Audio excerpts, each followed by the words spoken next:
This Airsoft GI episode is brought to you in part by G&G Armament, Condor Outdoor, and Echo One USA. What's up, GI My name is Tim, and this gun in my hands is the new Umarex 416.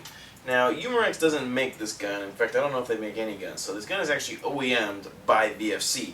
And since it's made by VFC, the externals on this gun are exquisite.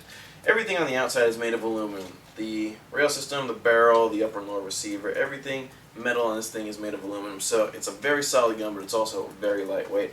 Also, since it's made by VFC, has a functioning charging handle, functioning bolt catch and release. This thing is officially licensed by H&K through Umarex. So there are H&K logos all over this thing. One on the upper receiver, one on the lower receiver, one on the magazine, and if you look inside the rail system, there's actually one on the outer barrel too.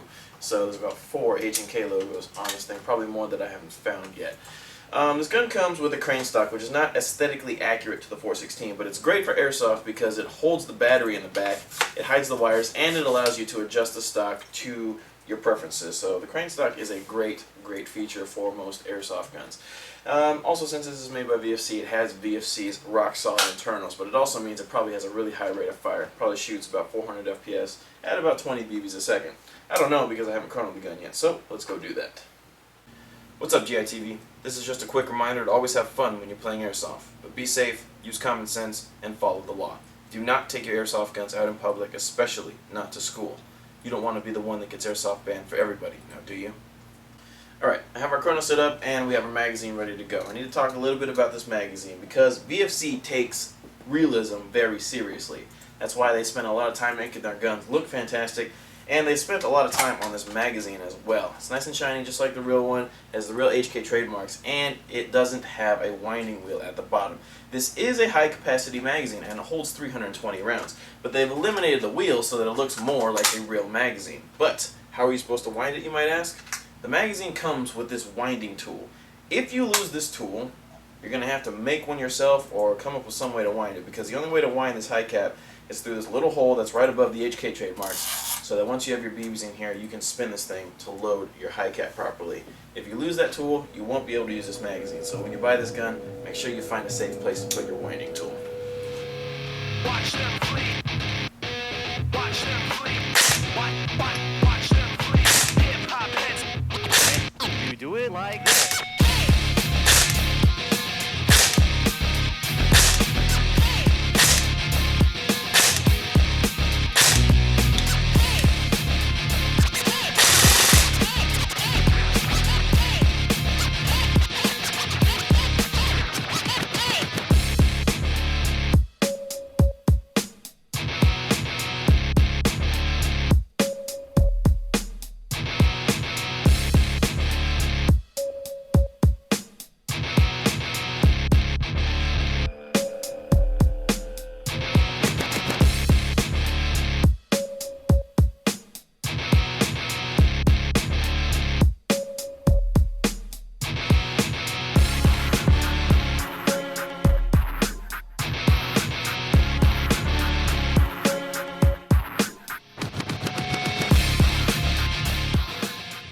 Okay, so it looks like my muzzle velocity prediction was a little bit optimistic, but this gun does have a higher rate of fire than I thought as well, so it kind of balances out. A test was performed with an 11-1 light poly with a 15C dump and 0.20 gram BBs. Now the very last thing we need to discuss about this gun is the price, and this is actually a very interesting point about this gun, because this gun, the Umarex 416, is for sale on our website for $399.99. The reason that is interesting is because, if you remember, the old VFC 416 was almost exactly like this. It had the trademarks, although it wasn't officially licensed. It had an LE stock, which meant that the battery had to go in a PEC box and the wires were exposed at the front. But that gun sold for $470. I mean, it was $475. It was in the high fours, whereas this one is under $400.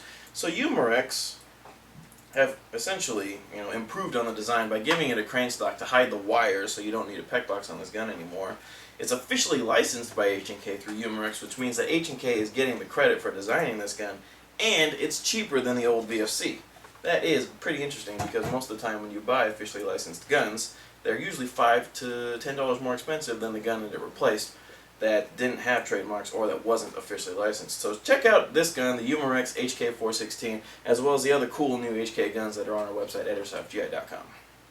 Airsoft GI TV would like to thank our sponsors, G4 Airsoft, Sistema, and Mad Bull Airsoft.